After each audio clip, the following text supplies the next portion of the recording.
ایک دفعہ کا ذکر ہے کہ ایک جنگل میں ایک لکڑہارا رہتا تھا اور اس کی 7 بیٹیاں رہتی تھی۔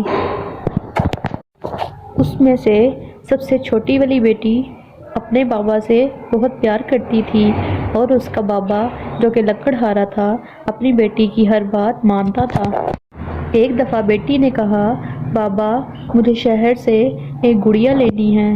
اس کے بابا نے کہا کہ بیٹا ہم اتنے غریب ہیں کہ ایک روٹی نہیں پوری کر سکتے، تو میں تمہارے لیے کیسے گڑیا لے کے آ سکتا ہوں۔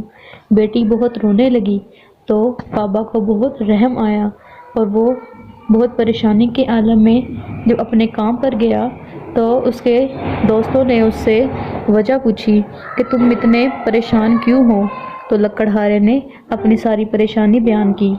تو اس کے دوست نے مشورہ دیا کہ تم کیوں نہیں زیادہ دیر کام کر کے تو اپنا منافع ڈبل کیوں نہیں کر لیتے، اس سے تمہاری ضرورت بھی پوری ہو جائے گی اور تمہاری بیٹی کی جو فرمائش ہے وہ بھی پوری کر سکو گے۔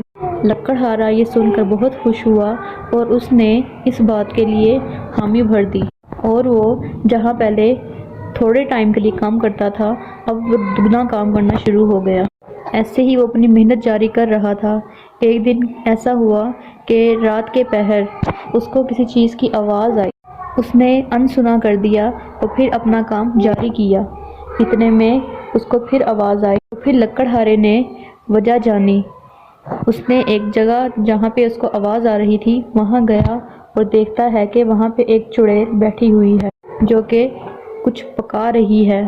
اس کو جب خوشبو آئی وہ آگے گیا، چڑیل جیسے ہی پیچھے گئی لکڑہارا آگے بڑھا اور اس نے دیکھا کہ وہ کچھ انسانی گوشت پکا رہی ہے۔ وہ فوراً سے ڈر گیا اور وہاں سے بھاگ گیا۔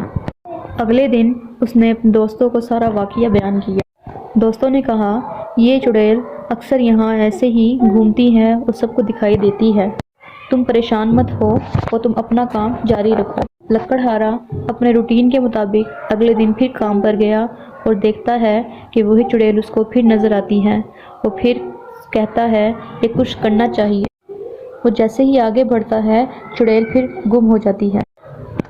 وہ گھر آتا ہے اور اپنے جا کے سارے بچوں کو یہ معاملہ سناتا ہے۔ اس کے بچے بھی اس چیز کو دیکھ کے بہت خوف زدہ ہو جاتے ہیں، کہتے ہیں بابا آپ وہاں پہ کام مت کیا کرو، ہمیں ڈر لگتا ہے کہ وہ چڑیل کہیں آپ کو نقصان نہ پہنچا دے۔ لکڑہارا کہتا ہے، بیٹا یہ تو میرا کام ہے اور میں اپنا کام نہیں چھوڑ سکتا۔ اگلے دن لکڑہارا پھر اپنے کام پر جاتا ہے اور دیکھتا ہے کہ وہ چڑیل اس کے پاس آ رہی ہے اور ساتھ ہی لکڑہارا گھبرا جاتا ہے۔ چڑیل اس کے پاس آتی ہے اور کہتی ہے، او لکڑہارے میں جانتی ہوں کہ تم کس پریشانی کے عالم میں ہو۔ لکڑہارا کہتا ہے کہ تم کیا جانتی ہو؟ وہ چڑیل کہتی ہے کہ تم اپنی بیٹی کے لیے کسی چیز کے خواہش مند ہو، میں تمہاری ہر خواہش پوری کر سکتی ہوں اگر تم میرا ساتھ دو۔ لکڑہارا ڈر جاتا ہے اور کہتا ہے کہ میں تمہاری کیسے مدد کر سکتا ہوں؟ چڑیل کہتی ہے کہ تم میرے ساتھ آؤ۔ لکڑہارا اس بات کے لیے آمادہ ہو جاتا ہے، وہ چڑیل کے ساتھ چل پڑتا ہے اور چڑیل اس کو کہتی ہے کہ یہ ایک جگہ ہے، تم یہاں پہ کھدائی کرو۔ لکڑہارا وہاں پہ کھدائی کرتا ہے اور اس کو وہاں پہ بہت سارا خزانہ ملتا ہے۔ چڑیل کہتی ہے کہ میں چڑیل ہوں مگر میں اتنی بری بھی نہیں کہ کسی کی مدد نہ کر سکوں، یہ سارا خزانہ تمہارا ہوا۔ لکڑہارا بہت خوش ہوتا ہے اور وہ خزانہ پا کے امیر ترین آدمی بن جاتا ہے اور اپنی بیٹی کی ہر خواہش پوری کرتا ہے۔